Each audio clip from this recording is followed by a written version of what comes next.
Welcome back to the class, children. Today's class we are going to look after fertilization in flowering plants. Pollination and fertilization are the two important events in sexual reproducing plants. Pollination and fertilization are the two important events in the plants which are reproduces sexually. In previous video where we discuss how pollination takes place in plants through by abiotic agents and biotic agents, how pollination is effectively takes place in plants, we discuss. You might understood lot of characteristic features of flowers which are pollinated by agents which involve in pollination. This session we will continue the lesson with the important title fertilization.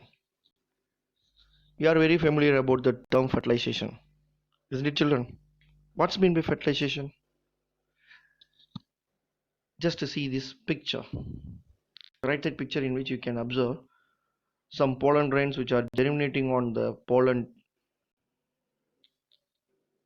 forming pollen tube. Some pollen grains germinating on the stigma and forming pollen tube, and entering into the ovule and reaching the embryo sac and fertilizing the egg cell in the micropyle region. So it does mean what it says about fertilization. Fusion of male and female gamete is called fertilization. The fusion of male and female gamete is called fertilization. In angiosperms, double fertilization is seen. Angiosperms means called flowering plants. So flowering plants in which double fertilization is seen. Fertilization is the process by which the fusion of gametes takes place.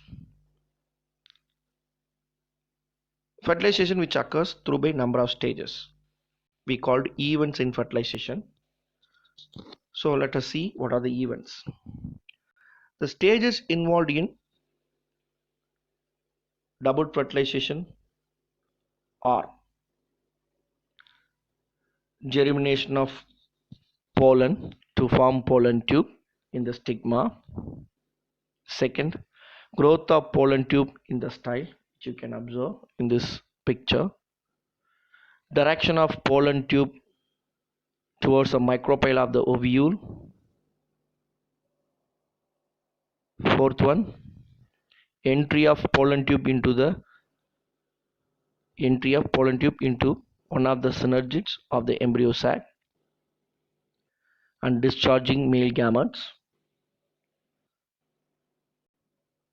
followed by syngamy. Union of gametes is called syngamy, we used to say.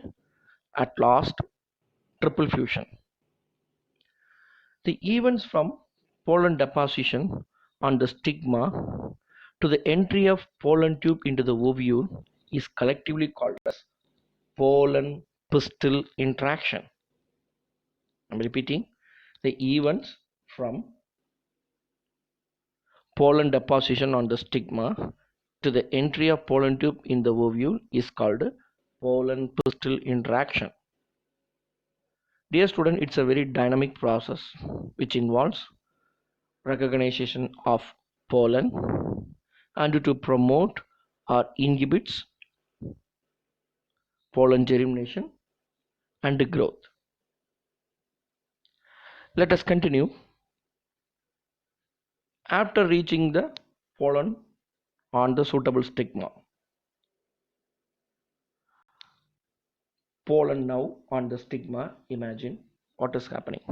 In nature, variety of pollen which fall on the receptive stigma, but in general all of them are not germinating.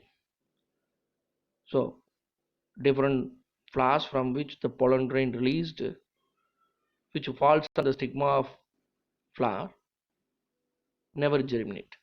So all pollen which shed on the stigma of any flower do not germinate, and it does not bring out any fertilization. The receptive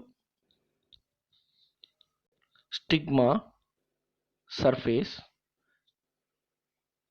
which receives the pollen, if the pollen is compatible in the sense a suitable pollen grain which falls on the stigma of a suitable flower, it start to germinate and to form a tube. This is facilitated by a stigmatic fluid. The fluid is wet, called wet stigma, and pellicle. The stigma fluid in wet stigma and pellicle in the dry stigma. These two also decide the incompatibility and compatibility of the pollen through the recognition and rejection protein reaction between the pollen and stigma surfaces. Sexual incompatibility may exist between the different species, may be interspecific between the members of the same species called intraspecific. The intraspecific is called self-incompatibility. Sexual incompatibility between the members of same species is called as sexual incompatibility. The first visible change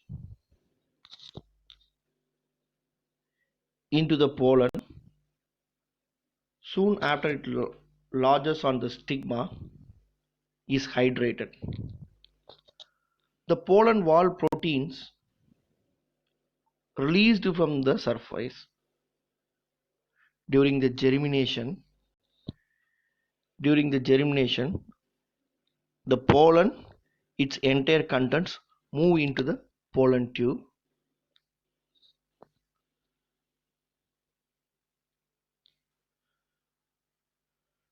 All the cytoplasmic contents move to the tip region, that is, it moves to the tip of the pollen tube. So during the germination of pollen, its entire content moves into the pollen tube. The growth is restricted to the tip of the tube, and all the cytoplasmic contents which move, you can see the pollen tip clearly. So the growth is restricted in the tip of the tube. The remaining part of the pollen tube is occupied with a large vacuole. You can see the large vacuole in the lower content.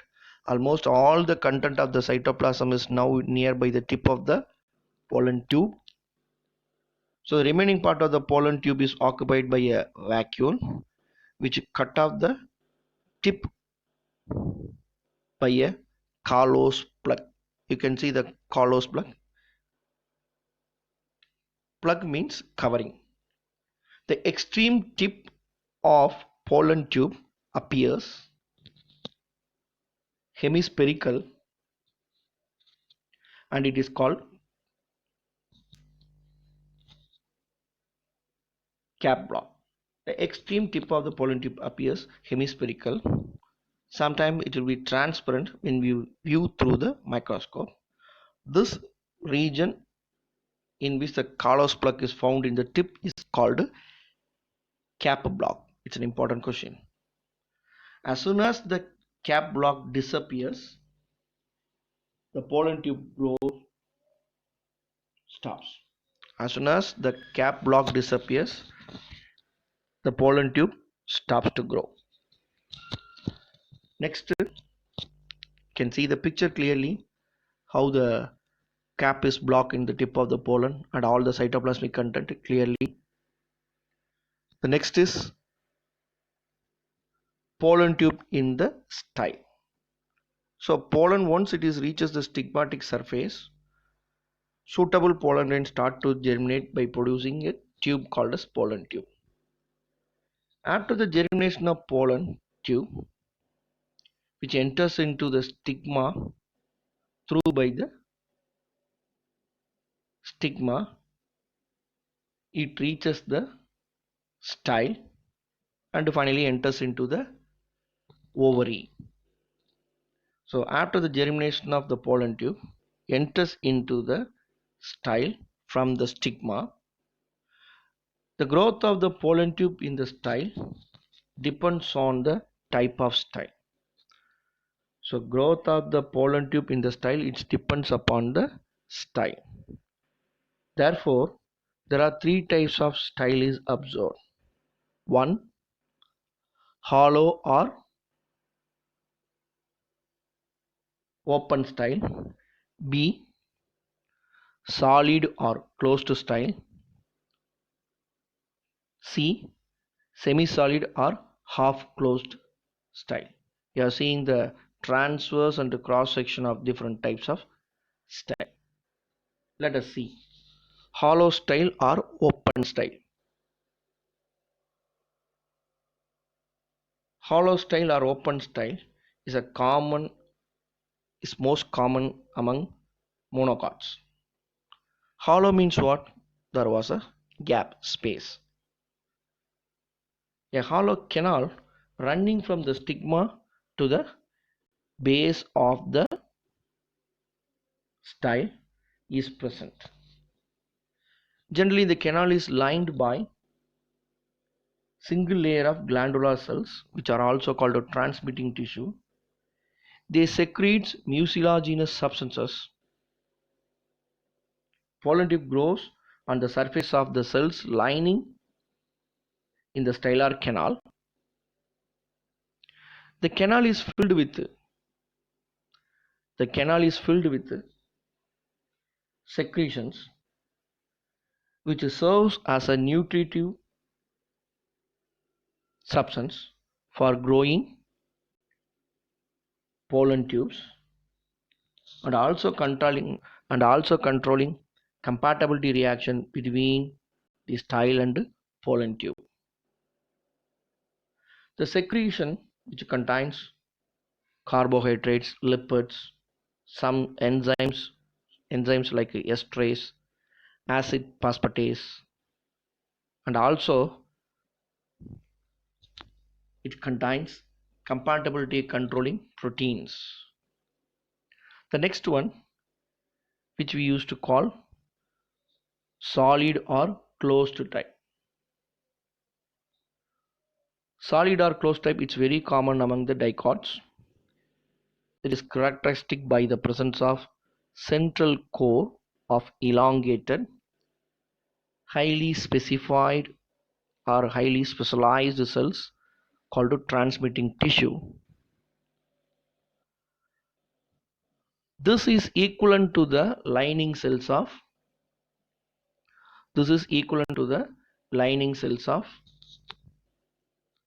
hollow style and it does the same function.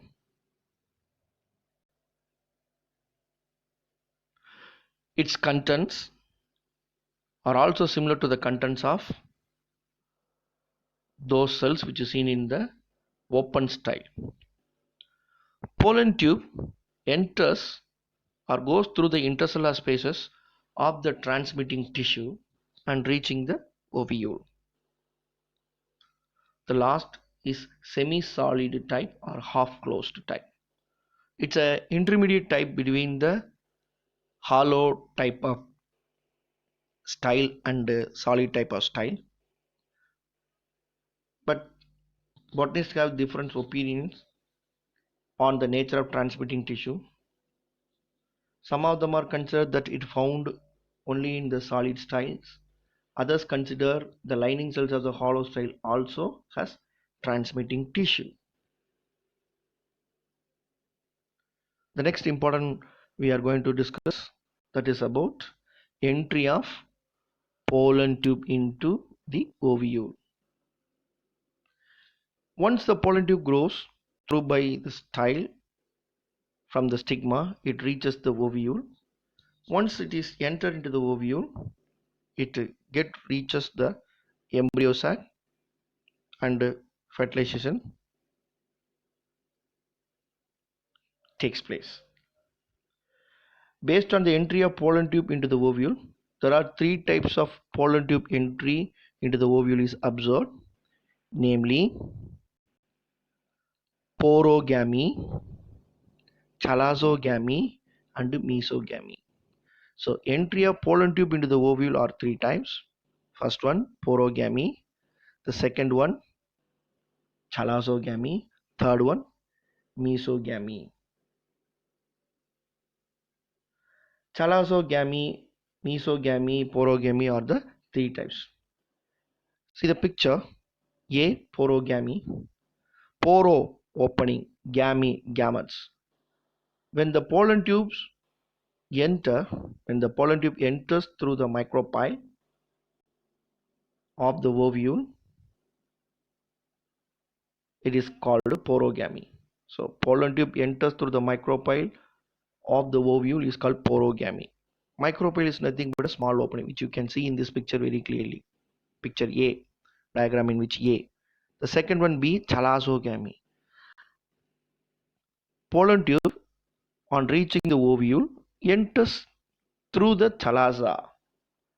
Pollen tube enters through the chalaza of the ovule is called chalazogamy. The third one, mesogamy. Meso means what? Meso means middle. So pollen tubes, while entering into the ovule, they enters through the integuments. So pollen tube enters through the integument is called as mesogamy. Once the pollen tube enter into the ovule through by porogamy or through by chalaza or through by integuments, it reaches the embryo sac, pollen tube burst, then the gametes are released and fertilization will be effected.